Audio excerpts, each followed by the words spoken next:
और गैस को जब ठंडा कर दिएगा तो द्रव में के रूप में, जैसे आप लोग खाना बनाते समय आप लोग अपने माँ को देखे होंगे या अपनी बहन को देखे होंगे, चाहे घर में जो खाना बनाता है उनको देखे होंगे कि जब हम खाना बनाते हैं पानी जब गर्म को होता है तो पानी अपने आप कम होने लगता है। तो कम कैसे हो जाता है भाई? वाष्प के रूप में उड़ जाता है। तो अगर बर्फ जैसे ठोस कोई वस्तु है तो उसको ज्यादा गर्म कीजिएगा तो द्रव अवस्था में, और द्रव को ज्यादा गर्म कर दिएगा तो गैस अवस्था में हो जाएगा। गैस को ठंडा कर दीजिए। जैसे आप खाना बनाते समय देखते हैं कि प्लेट के ऊपर जिससे ढका होता है निकालिएगा तो वाष्प के रूप में बदल जाएगा। जब इसको सीधा कीजिएगा तो उसमें से पानी निकलने लगेगा, यानी ठंडा होने पर द्रव, और द्रव को ठंडा कर दीजिएगा तो ठोस।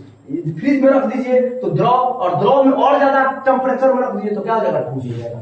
तो लेकिन द्रव में और ज्यादा टेम्परेचर कर दीजिए, द्रव को ठंडा कर दीजिए, ठोस हो जाएगा। लेकिन ऊर्ध्वापातन जो होता है वो गर्म करने पर द्रव नहीं बदलता है, सीधे गैस में कूद जाता है। अब गैस को ठंडा करने पर वो क्या हो जाता है? सीधे ठोस में आ जाता है, यानी द्रव महाराज यहाँ पर खत्म। इसलिए ठोस से डायरेक्ट जब गैस में जो चीज परिवर्तन होता है उसको क्या कहते हैं? ऊर्ध्वापातन। अब जैसे देखिए अमोनिया क्लोराइड, कपूर, शुष्क बर्फ, या उदाहरण के रूप में हो गया। अमोनिया क्लोराइड को गर्म कर दिए वो डायरेक्ट गैस में बदल जाएगा। कपूर को गर्म कर दिए डायरेक्ट क्या हो जाएगा? गैस में। शुष्क बर्फ को गर्म कर दिए, शुष्क बर्फ यानी कार्बन डाइऑक्साइड, शुष्क बर्फ इसको कहते हैं कार्बन डाइऑक्साइड, यानी इसको क्या कीजिए? गर्म कर दिए, वो डायरेक्ट कहां चला जाएगा? गैस में। तो ऊर्ध्वापातन आप लोग समझ में आ गया आप लोगों को।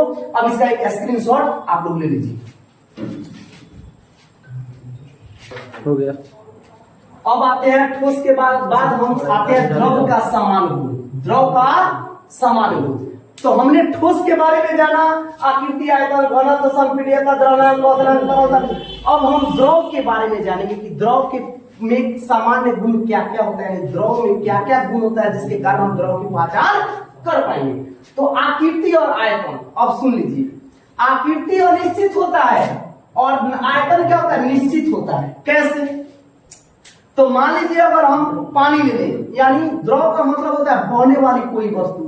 तेल ले लीजिए, पानी ले लीजिए, दूध ले लीजिए, यानी जो बहने वाली वस्तु ले लीजिए। लेने के बाद में आप किसी भी प्रकार के डिब्बा में, बोतल में, या किसी प्रकार के बर्तन में रखिए। अब जैसे देखिए बोतल में रखिएगा तो बोतल का रूप ले लेगा, लोटा में रखिएगा लोटा का गुण ले लेगा, थरिया में रख लीजिए, देहाती भाषा में कहते हैं थरिया, हिंदी भाषा में कहते हैं थाली। तो अगर हम लोग थरिया में रख ले तो थरिया का रूप ले लेगा।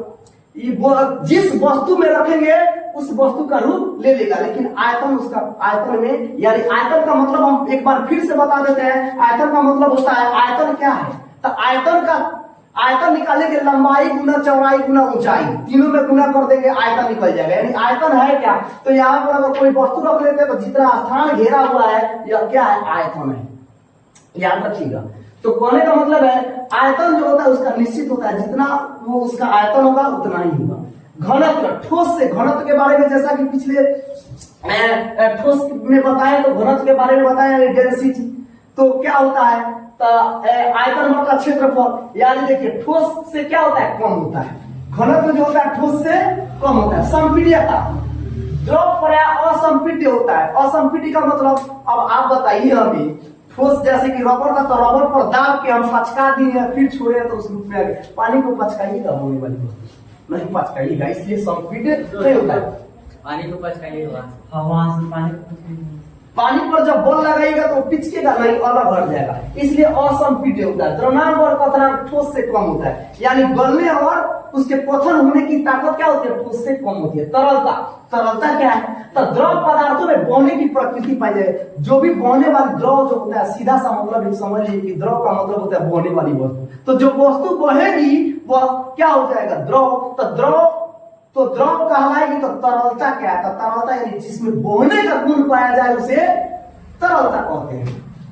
विश्रम, अब आते हैं विश्रम। द्रव में परस्पर मिश्रित हो जाने की प्रवृत्ति पाई जाती है, यानी द्रव को द्रव में मिला लीजिए तो मिश्रित होने की क्या होती है? प्रवृत्ति पाई जाती है, क्योंकि इनमें बहने का गुण था। जैसे शहद को ले लीजिए, शहद माने कहता मध, भोजपुरी में मध कहते हैं। तो मध को ले लीजिए, गिराते जाइए तो लकीर बनाते हुए चला जाएगा, लेकिन किसी स्याही को ले लीजिए तो लकीर नहीं बनेगा, पसरता हुआ चला जाएगा। इसीलिए क्या होता है? द्रव में प्लास्टिक मिश्रित होने के, जैसे द्रव स्याही को पानी में अगर मिला देते हैं तो क्या हो जाता है? वो मिश्रित हो जाता है। तो यानी द्रव में परस्पर मिश्रित हो जाने की प्रवृत्ति पाई जाती है, क्योंकि इनमें बहने का गुण होता है। तो बहने का गुण होता है, इसलिए क्या कहते हैं, इसको विसरण कहते हैं। तो इसमें इसका सामान्य गुण विसरण भी आता है। तो इसको इसका एक स्क्रीनशॉट ले लीजिए।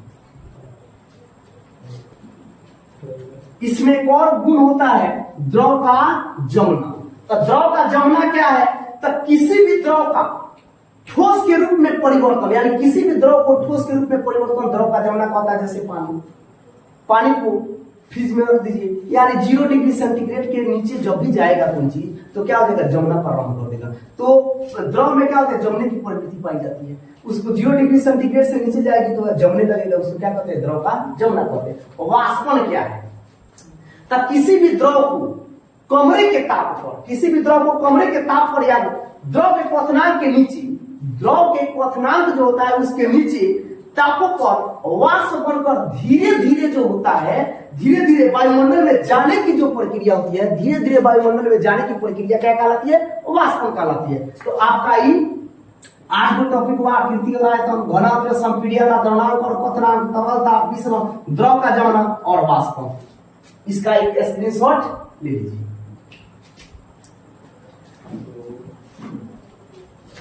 वाष्पन का परिभाषा लिख देते नीचे। आते हैं गैसों के सामान्य गुण के बारे में। तो ठोस के पढ़ लिए, द्रव के पढ़ लिए, गैस के। और वाष्पन और क्वथन में अंतर आप लोग को हम उसमें जो है बारी बारी से ठोस का, द्रव का, गैस का, सबका वाष्पन और क्वथन हम सब बताते चल रहे हैं। तो इसमें आकृति और आयतन देखिए, गैस का आकृति और आयतन दोनों अनिश्चित होता है, यानी समझ जाए कि होता ही नहीं है। यानी देखिए आकृति तो पहले ही बता दिए कि जैसे द्रव का होता है, जिस रूप में रख लीजिए उसी रूप में हो जाएगा।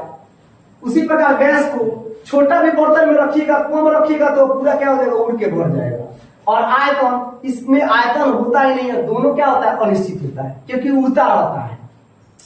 जैसे मान लीजिए कि बहुत बड़ा सा सिलेंडर ले लीजिए, उसमें से 20 किलो का अगर सिलेंडर है, 20 किलो रखने का जगह है, और 1 किलो रख लीजिएगा तो पूरा भर देगा। यानी गैस क्या करता है, पूरी तरह से भर देता है। घनत्व, ठोस और द्रव से घनत्व जो होता है इसका क्या होता है, काफी कम होता है। यानी ठोस और द्रव की अपेक्षा क्या होता है, डेंसिटी इसकी क्या होती है, कम होती है। द्रवणांक और क्वथनांक भी कम होता है। संपीड्यता तो इसमें समझ जाइए कि बहुत ज्यादा होता है, यानी संपीड्यता जो होता है बहुत अधिक होता है, ठोस और द्रव से काफी ज्यादा अधिक होता है। क्योंकि मान लीजिए कि जैसे गुब्बारा में हवा भर लीजिए, हवा एक प्रकार का गैस है, उसको दाबिएगा तो एकदम पचक जाएगा। तो क्या होता है, उसमें संपीड्यता होता है। उष्मा और ठंड का प्रभाव, या उष्मा और ठंड का प्रभाव क्या हो जाता है, उष्मा और ठंड के प्रभाव के कारण क्या हो जाता है, संकुचित हो जाता है। क्या हो जाता है, संकुचित हो जाता है। और गैसों का क्या होता है, विसरण होता है। गैसों का क्या होता है, विसरण होता है। इसका एक स्क्रीनशॉट ले लीजिए।